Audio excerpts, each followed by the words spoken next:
சாயிராம். ஜெய் ஜெய் சாயிராம். நம்ம சாய் அன்பர்கள் எல்லாரும் எப்படி இருக்கீங்க? எல்லாரும் நல்லா இருப்போம். ஓம் சாயிராம். தீர்க்கவே முடியாத பிரச்சனையும் தீர்க்கக்கூடிய மிக சுலபமான வழி இறை நாமத்தை எப்பொழுதும் ஜெபித்துக் கொண்டே இருப்பதுதான். அது ஒன்றுதான் தீர்க்கமான முடிவு. எனவே இறை நாமத்தையே எப்பொழுதும் ஜெபித்துக் கொண்டே வந்தால் வாழ்வில் வெற்றி நிச்சயம். அப்படி இறை நாமத்தை ஜெபித்துக் கொண்டே இந்த நாளை தொடங்கலாம். நமக்கு எல்லாமே சாதகமாகவே அமையும். தொட்டதெல்லாம் துலங்கும், கேட்டதெல்லாம் கிடைக்கும், விரும்பியது எல்லாமே நிறைவேறும். என் பிள்ளையே, என் பிரியமான பிள்ளையே, உன் வாழ்க்கையை பிரகாசிக்க செய்வதற்கான என்னுடைய ஆசிர்வாதங்கள் தயாராக இருக்கிறது. பெற்றுக்கொண்டு உன் வாழ்க்கையை சந்தோஷமாக வாழத் துவங்கு. சூரியன் எப்பொழுதுமே எந்நாளுமே எல்லோர் வாழ்விலும் பிரகாசத்தை தந்து கொண்டே இருக்கிறது. மெழுகுவர்த்தி ஒரு சில நேரம் எல்லோர் வாழ்விலும் பிரகாசத்தை அளிக்கிறது. தீக்குச்சியோ ஒரு சில நிமிடம் பிரகாசத்தை தன்னால் முயன்ற அளவு கொடுக்கிறது. அதே போல உன் வாழ்க்கையில் உனக்கான பிரகாசத்தை, உனக்கான லட்சியத்தை முடிக்கும் அந்த ஜோதியை நான் உனக்கு எப்பொழுதும் என்னுடைய பரிபூரண ஆசிர்வாதமாக உனக்கு அள்ளி அள்ளி கொடுப்பேன். உனக்கான அதிர்ஷ்டகரமான நாள் இன்றுதான். எனக்கு எதுவுமே கிடைக்கவில்லை, எனக்கு எதுவுமே நடக்கவில்லை என்று எப்பொழுதும் வருந்திக் கொண்டே இருக்கும் என் பிள்ளைக்கு அனைத்தையும் அள்ளி அள்ளி கொடுக்க உன் சாயிநாதர் இருக்கும் பொழுது உனக்கென்ன கவலை? என்னுடைய ஆசிர்வாதத்தால் தான், என்னுடைய கருணையால் தான் இப்பொழுது என்னை ஆராதித்து கொண்டிருக்கிறாய். அதுவே உனக்கு மிகப்பெரிய பாக்கியம். புண்ணியம் செய்தவர்களால் மட்டுமே என்னை ஆராதிக்கும் பாக்கியம் கிடைக்கும். அப்படியென்றாலே நீ பாக்கியம் செய்தவர்கள்தானே? எதுவுமே உனக்கு கிடைக்காவிட்டாலும் ஒரு குருவை நமஸ்கரிக்கும் ஆசிர்வாதம் உனக்கு கிடைத்துவிட்டால் உனக்கு எல்லாமே கிடைத்தது போலத்தான். அப்படி என்னை வணங்கும் பாக்கியத்தை நீ பெற்றிருக்கிறாய். அப்படியென்றால் உன்னுடைய வாழ்வு புண்ணியம் செய்த ஆத்மாதான். உன் வாழ்வு சந்தோஷம் மிகுந்த வாழ்வாகத்தான் இருக்கும். என்னை எப்பொழுதும் ஸ்மரித்து கொண்டே இருக்கிறாய். என் நாம ஸ்மரணத்தை வாயால் உச்சரித்து கொண்டே இருக்கிறாய். இதுவே உன் இன்னல்களையெல்லாம் தீர்க்கும் ஒரு இனிய வழியாகவே இருக்கும். உன் மனக்கவலையெல்லாம் தீர்க்கும் ஒரு மருந்தாகவே இருக்கும். உன் வேதனையெல்லாம் தீர்க்கும் ஒரு அற்புதமாகவே இருக்கும். எனவே எப்பொழுதும் நம்பிக்கையையும் பக்தியையும் பொறுமையையும் மட்டும் கைவிட்டு விடாதே. நீ இழந்த அனைத்தையும் திரும்ப பெற்றுவிடலாம் சர்வ நிச்சயமாக. நான் கண்டெடுத்த பொக்கிஷம் நீ. என்னுடைய பரிபூர்வமான ஆசிர்வாதம் பெற்ற என் அன்பு பிள்ளை நீ. எனவே இனி உன் வாழ்வில் இல்லை என்ற பேச்சிற்கே இடமில்லை. நீ நினைத்தது எல்லாம் உனக்கு கிடைக்கும். கேட்டது எல்லாம் உனக்கு நிறைவேறும். விரும்பியது எல்லாமே உனக்கு சாதகமாகவே அமையும்.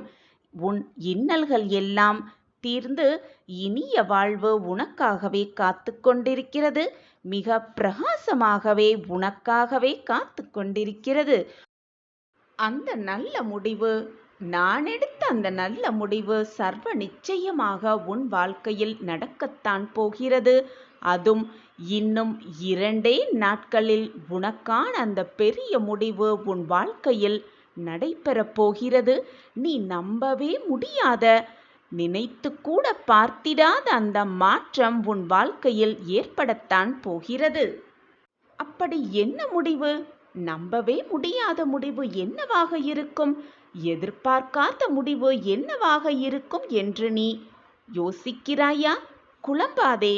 கண்களை மூடிக்கொண்டு இதை முழுவதுமாக கேள். உனக்கே புரிந்துவிடும் என்ன முடிவு என்று. இது உனக்கும் எனக்கும் மட்டுமே புரியும் ரகசியம். உன் வாழ்க்கையில் ஏதாவது ஒன்றை செய்யலாம் என்று நீ நினைக்கும் போதே அதில் 1000 தடைகள் வரும்போது நீ என்ன செய்வாய்? நன்றாக யோசித்துப் பார். என் வாழ்வே இப்படித்தான். எதை நினைத்தாலும் அது எனக்கு தடங்கலாகத்தான் வரும். என் விதி இப்படித்தான் எனக்கு எழுதியிருக்கிறது. என்னுடைய வாழ்வே இப்படித்தான் என்று புலம்ப ஆரம்பித்து விடுவாய். சுற்றி இருப்பவர்களே எனக்கு தடையாக இருக்கிறார்கள். என்னுடைய உற்றார் உறவுகளே எனக்கு தடங்கல்கள் செய்கிறார்கள் என்று கவலைப்படுகிறாய். நிலையே இல்லாத இந்த உலகத்தில், நிலையே இல்லாத இந்த வாழ்க்கையில், அழிந்து போகக்கூடிய இந்த வாழ்க்கையில் அவரவர் என்ன தோன்றுகிறதோ அவரவர்க்கு அப்படித்தான் செய்து கொண்டிருப்பார்கள்.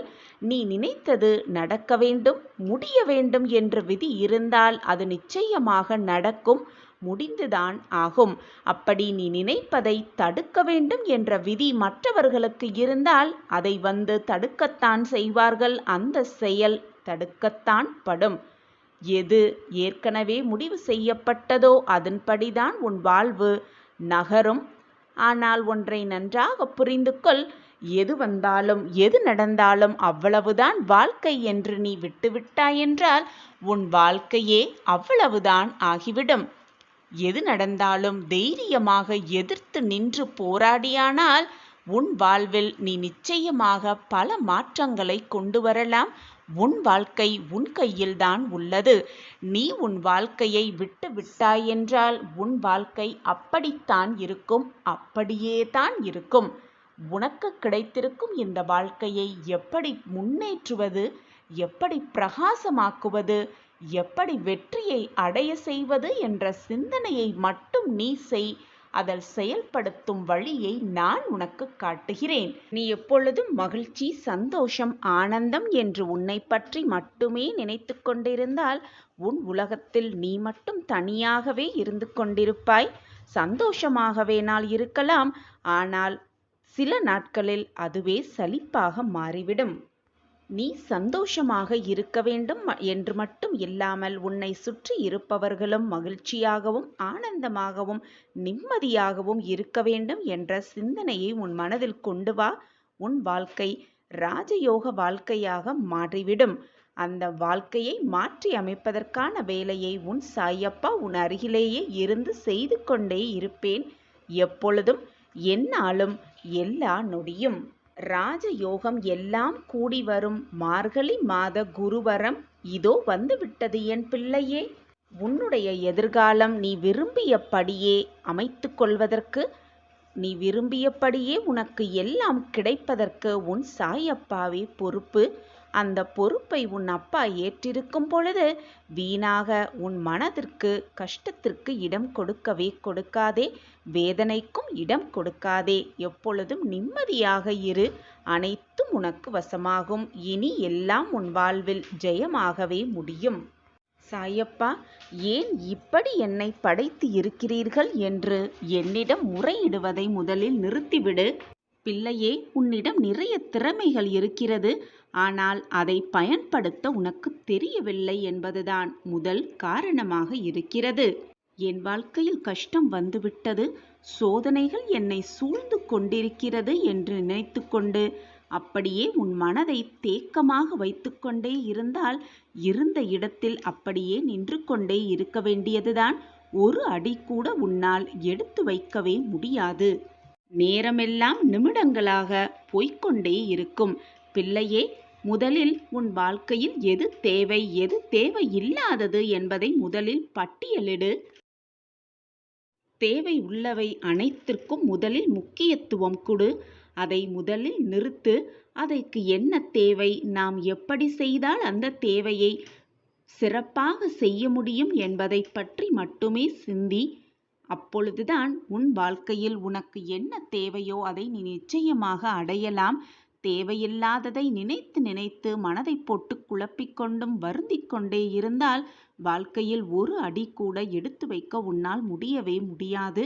முடிந்ததை நினைத்து நினைத்து எப்பொழுதுமே வருந்தாதே. வரப்போவதை நினைத்து நினைத்து எப்பொழுதும் பயந்து கொண்டே இருக்காதே. இப்பொழுது இந்த நொடி எவ்வளவு மகிழ்ச்சியாக இருக்க முடியுமோ, எப்படி திட்டமிடலாமோ, வாழ்க்கையை முன்னேற்றத்திற்கான திட்டத்தை எப்படி தீட்டலாம் என்பதை பற்றி மட்டுமே சிந்தி. உன் வாழ்க்கை நிச்சயமாக பிரகாசமான வாழ்க்கையாக உன் கிடைத்திருக்கும் இந்த பொக்கிஷமான வாழ்க்கையை வெற்றியடைய செய்வதற்கு போராடிக்கொண்டே இரு. நிச்சயமாக நீ உன் வாழ்வில் வெற்றி என்னும் சிகரத்தை எட்டி பிடித்து விடலாம். வெகு உன்னோடு தான் நான் இருக்கிறேன். என்னுடைய பரிபூரண ஆசிர்வாதமும் அருளும் எப்பொழுதுமே உனக்கு உண்டு. என்னை மீறி உனக்கு எதுவும் தீங்கு நிகழாதபடி நான் பார்த்து கொண்டேதான் இருக்கிறேன். என் பார்வை உன் மீதுதான் உள்ளது குழந்தையே. உன் அப்பாவை தீர்க்கமாக நம்பு. நான் இருக்கும் வரை உனக்கு எந்த கஷ்டமோ துயரமோ உன்னை நெருங்காதபடி நான் பார்த்து கொள்கிறேன். இந்த பொறுப்பை உன் சாயப்பா அல்லவா ஏற்றிருக்கிறேன். நிச்சயமாக அதை நான் தவற விடமாட்டேன். என் பொறுப்பை நான் உணர்ந்து செய்து கொண்டே இருப்பேன். என் பிள்ளையின் முகத்தில் ஆனந்த கண்ணீரை பார்க்கவே உன் அப்பா ஆசைப்படுவேன். உன் அப்பாவின் எண்ணப்படிதான் எல்லாம் நடக்கும். வீணாக மனதை போட்டு குழப்பிக் கொள்ளாதே. என் மனம் குளிர்ந்து உள்ளது. நீ கேட்டதையெல்லாம் உனக்கு வாரி வாரி கொடுக்க நான் ஆசைப்பட்டு கொண்டிருக்கிறேன். அந்த வாய்ப்பை நான் தவற விடமாட்டேன். நீ கேட்பதற்கு மேலாக இரட்டிப்பு பலனை உனக்கு அள்ளி கொடுக்கவே நான் விருப்பத்தோடு காத்து கொண்டிருக்கிறேன். இந்த சந்தோஷ தருணத்தில், இந்த மார்கழி மாத குருவரத்தில் வீணாக உன் மனதை போட்டு குழப்பிக் கொண்டே இருக்காதே. உன் காத்திருப்புக்கான பலன் இரட்டிப்பாக உனக்கு கிடைக்கப் போகிறது. நீ படும் அத்தனை போராட்டங்களிலிருந்தும் நான் உன்னை விடுவிக்கப் போகிறேன். இதுதான் என் வரம், உன் சாயப்பாவின் சத்திய வரமும் கூட. உன் வாழ்வில் என் லீலைகள் இன்று முதல் ஆரம்பமாகப் போகிறது. பிள்ளையே, உன் வாழ்வில் திடீரென்று ஒரு மாற்றம் வரும். அந்த மாற்றம் உன் வாழ்வை அழகாக்கவே செய்யும். என்னை முழுமையாக நம்புகிறாய் அல்லவா? நிச்சயமாக உன் வாழ்வில் நல்ல நல்ல மாற்றங்களை கொடுப்பேன். உன் சாயப்பா என்ற நம்பிக்கை மட்டும் உன் மனதில் இருந்தால் போதும். திருப்பம் வந்தே தீரும். இதற்கு உன் சாயப்பாவே பொறுப்பு. உன் வாழ்வில் ஒரு அதிசயத்தை நிகழ்த்தப் போகிறேன். காரணமில்லாமல் நான் எதையும் கூறவே மாட்டேன். என் நாவிலிருந்து எந்த வார்த்தைகளும் காரணமே இல்லாமல் வந்து விழாது. நான் சொல்வது அனைத்தும் சத்தியமான உண்மை.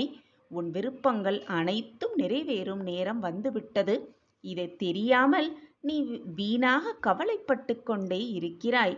உன் உள்ளத்தின் விருப்பங்களை நிறைவேற்றித்தர உன் அப்பா உனக்காக காத்து கொண்டிருக்கிறேன் என் பிள்ளையே. உன் வாழ்வில் ஒரு அற்புதத்தை நிகழ்த்தப் போகிறேன். நிச்சயமாக நடத்தி காட்டுவேன். நீ என் பொக்கிஷமான குழந்தை. இதுதான் உன் வாழ்வில் முடிவென்று யார் சொன்னது? நீயே எடுத்த முடிவை நினைத்து நினைத்து வருந்திக் கொண்டே இருந்தால் அதற்கு யார் பொறுப்பாக விட முடியும்? அனைத்தையும் நீ முடிவு என்று நினைத்த அனைத்தையும் நான் தொடக்கமாக மாற்றி காட்டுகிறேன். இனி உன் வாழ்வில் நடக்கப் போகும் அதிசயத்தை நீ பார்த்து வியக்கத்தான் போகிறாய். உன் வேதனைகளுக்கெல்லாம் ஒரு முற்றுப்புள்ளி வைத்துவிட்டேன். நீ பட்ட துன்பங்களுக்கெல்லாம் ஒரு விடிவு காலம் பிறக்கப் போகிறது.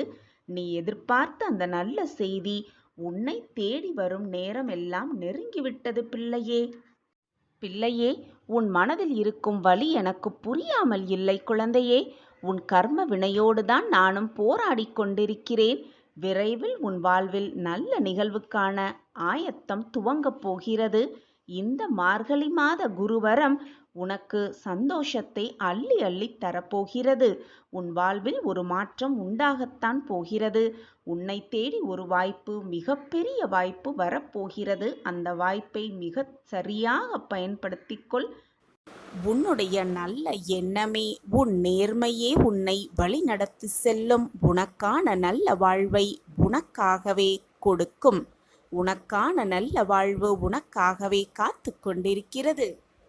உன்னை சுற்றி இருப்பவர்கள் அனைவரையும் நல்லவர்களாகவே எண்ணிக்கொண்டு உன்னுடைய அனைத்து விஷயங்களையும் அவர்களோடு பகிர்ந்து கொள்கிறாய்.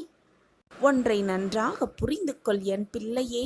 உனக்கு சில விஷயம் புரியவும் இல்லை. உன்னை சுற்றி இருப்பவர்கள் அனைவருமே உன்னை போல் நல்லவர்களாகவே இருக்க வேண்டும் என்று நினைக்காதே. அவர்கள் வாயளவில் உனக்கு ஆறுதலை சொல்லிவிட்டு மனதளவில் நீ படும் கஷ்டங்களை பார்த்து ரசித்து கொண்டுதான் இருக்கிறார்கள் என்பதை எப்பொழுதுதான் நீ புரிந்து கொள்ளப் போகிறாய்? மனதளவில் நீ படும் கஷ்டத்தை பார்த்து அவர்கள் சந்தோஷப்படுகிறார்கள் என்பதை புரிந்து கொள்ளாமல் உன்னுடைய மனவேதனையை அனைத்தையும் அவர்களிடமே போய் கொட்டிக் கொண்டிருக்கிறாய். அது மட்டுமல்லாமல் உன்னுடைய இந்த செயலை கேட்டுவிட்டு, உன்னுடைய பிரச்சனையை கேட்டுவிட்டு அதை மற்றவர்களிடம் சொல்லிக்கொண்டு சந்தோஷமும் பட்டு கொண்டிருக்கிறார்கள். ஆனால் அப்பாவியான என் குழந்தையே, இதை புரிந்து கொள்ளாமல் நீ மீண்டும் மீண்டும் அவர்களிடமே போய் ஆறுதலை தேடுகிறாயே. இது புரிகிறதா அல்லது புரிந்தும் புரியாமல் போல் செய்கிறாயா என்று உன் சாயப்பாவிற்கும் தெரியவே இல்லை. நான் கூறுவது உனக்கு ஒன்றே ஒன்றுதான். எப்பொழுதுமே யாரிடமும் போய் அனைத்து ரகசியத்தையும் கஷ்டத்தையும் கூறிக்கொண்டே இருக்காதே, பகிர்ந்து கொண்டே இருக்காதே. உன்னை சுற்றி இருப்பவர்கள் அனைவரும் உண்மையானவர்கள் அல்ல என்பதை முதலில் புரிந்து கொள். மூன்றாம் நபர் கூட உன்னிடம் அன்பாகவும் உண்மையாகவும் இருப்பார்கள். ஆனால் உன்னை சுற்றி இருப்பவர்கள்தான் உனக்கு மிக மிக அதிகமாக துரோகத்தை இழைப்பார்கள். இதுதான் மனிதனின் மனம். அதுபோலத்தான் பல பேர் உன் அருகாமையிலேயே இருந்து கொண்டு உனக்கு பல துரோகத்தையும் பல கஷ்டங்களையும் கொடுத்து கொண்டிருக்கிறார்கள். நீ படும் வேதனையை பார்த்து ரசித்து கொண்டு வாழ்ந்து கொண்டும் இருக்கிறார்கள். அவர்கள் யார் என்பதை மிக சரியான நேரத்தில் நான் உனக்கு அடையாளம் காட்டுகிறேன். உனக்கான ஆபத்து உன்னை சுற்றி இருப்பவர்களால் நிறையவே இருக்கிறது. எனவே முதலில் கவனமாக இருக்க பழகிக்கொள். எது வந்தாலும் என்னதான் நிகழ்ந்தாலும் சாயப்பா எனக்கு உறுதுணையாக இருக்கிறார் என்ற மன அமைதி மட்டும், மன தைரியம் மட்டும் உன்னிடம் இருந்தால் போதும். நீ நினைப்பது போல் எல்லாமே உனக்கு வசமாகும். நீ என்ன எண்ணுகிறாயோ அதுதான் உன் வாழ்க்கையாகவே விடுகிறது. எண்ணும் எண்ணங்களே உன்னை தீர்மானிக்கவும் செய்யும். இனிமையான எண்ணங்களோடு இந்த உலகில் மகிழ்ச்சியுற்று வாழ பேராசை என்பதை ஒழித்து மன நிம்மதி என்ற விலைமதிப்பெற்ற செல்வம் பெற முயன்று கொண்டே இரு. மன நிம்மதியோடு இரு. தேவையானதற்கு மட்டுமே ஆசைப்படு. உனக்கு கிடைத்ததை வைத்துக்கொண்டு சந்தோஷமாக வாழ பழகிக்கொண்டாலே நீ ஏமாற்றத்தை முற்றிலுமாக தவிர்த்து விடலாம். மற்றவர்களை பார்த்து கோபப்படுவதோ பொறாமைப்படுவதோ சகித்து கொள்வதோ, நமக்கெல்லாம் அவர்கள் போல் வாழ்வு கிடைக்கவில்லையே என்று ஏங்கி தவிப்பதோ வேண்டாத செயல். இறைவனுக்கு தெரியும், உன்னை படைத்த இறைவனுக்கு தெரியும் யார் யாருக்கு என்ன கிடைக்க வேண்டும் என்பது உன்னை படைத்த இறைவனுக்கு தெரியும் தானே. எனவே அனைத்தையும் அவர் கைகளில் ஒப்படைத்துவிடு. உனக்கு தேவையானது தேவையான தருணத்தில் தேவையான நேரத்தில் எல்லாமே உனக்கு சுகமாக கிடைக்கும்படி நான் வழிவகை செய்வேன். நீ ஏங்கும் விஷயம், உன் மனதில் இவ்வளவு ரணங்களை ஏற்படுத்தியிருக்கும் விஷயம் உன் வாழ்க்கைக்கு எவ்வளவு தேவையானது என்பது உன் சாயப்பாவிற்கு தெரியாமல் சென்று விடுமா, அல்லது எனக்கு புரியாமல் தான் விட்டு விடுவேனா? உனக்கு வேண்டியதை உனக்கு தேவையான தருணத்தில் உனக்கு தேவையான நேரத்தில் எல்லாம் உனக்கு கிடைக்கும்படி நான் வழிவகை செய்து கொண்டுதான் இருப்பேன். என் பாதத்தை வணங்கி நித்தம் நித்தம் சாயியே சர்வதம் என்று நம்பிக்கொண்டிருக்கும் என் பிள்ளையை நான் விட்டுவிடுவேனா? நீ துவண்டு போகும் சமயத்தில் யாரும் இல்லை, யாருமே இல்லை என்று கலங்கும் நேரத்தில் நான் உனக்காக ஏதோ ஒரு உருவில் உன்னுடன் துணையாக நின்று கொண்டிருக்கிறேன் என்பதை மறந்து விடாதே. நீ எதை விதைக்கிறாயோ அதைதான் அறுவடை செய்வாய். உன் தேவைகள் நிச்சயமாக நிறைவேறும். என் மீது முழு நம்பிக்கை வைத்து நீ செயல்படும் ஒவ்வொரு காரியங்களும் உனக்கான வெற்றியை கொண்டு வந்து சேர்க்கும். நான் இங்கே இருக்கும் பொழுது உனக்கு ஏன் பயம்? ஓடிக்கொண்டிருக்கும் நதியை தடுத்தால் அது இன்னொரு பாதையை தேடும். அதுபோலத்தான் உன் வாழ்க்கையும். விலகுபவர்களை விட்டுவிடு, விரும்பி வருவோரை ஏற்றுக்கொண்டு சந்தோஷமாக வாழ பழகிக்கொள். நான் இங்கே இருக்கும் பொழுது உனக்கு ஏன் பயம்? நல்லது நடக்கும், உன் வாழ்வில் நல்லது மட்டுமே நடக்கும். ஆனந்தமாயிரு, நான் இருக்கும் பொழுது உனக்கு ஏன் பயம்? நீ எந்த திசையில் செல்கிறாயோ அந்த திசையில் உனக்கு முன்பாகவே சென்று உனக்கு காட்சி தருவேன். என்னுடைய குழந்தையை காப்பதைத் தவிர வேறு என்னத்தான் வேலை இருக்கிறது எனக்கு? உன்னை எல்லோரும் அவமானப்படுத்துவது போல, கைவிட்டது போலவும், எல்லாமே இருந்தும் எதுவும் இல்லாதது போல தோன்றினாலும், எல்லாரும் இருந்தும் அனாதையைப் போல இப்பொழுது நீ உணர்ந்து கொண்டிருந்தாலும், அனைத்தையும் நான் அறிந்து கொண்டுதான் இருக்கிறேன். நீ சொல்லிதான் எனக்கு தெரிய வேண்டும் என்றில்லை. கவலைப்படாதே, நான் இருக்கிறேன். உன்னோடு என்றென்றும் நான் இருந்து கொண்டுதான் இருக்கிறேன். உனக்கானது உனக்கு கிடைக்கும் நேரம் வந்துவிட்டது. உன் முயற்சிக்கான பலன் கிடைக்கப் போகிறது. சாய் அப்பாவின் ஆசியோடு நிறைவேறும் அனைத்துமே. நம்பிக்கையை மட்டும் இழந்து விடாதே. நான் இங்கே இருக்கும் பொழுது உனக்கு ஏன் பயம்? பொறுமையாக செயல்படு. அவசரப்பட்டு எடுக்கப்படும் எந்த ஒரு முடிவும் சரியே ஆகாது. கோபம் வரும் பொழுது என்னை நினைத்துக்கொள். ஓம் சாயிராம், ஓம் சாயிராம் என்று மனதார சொல்லிக்கொண்டே இரு, கூறிக்கொண்டே இரு. அனைத்தும் சரியாகும், அனைத்துமே சரியாகும்.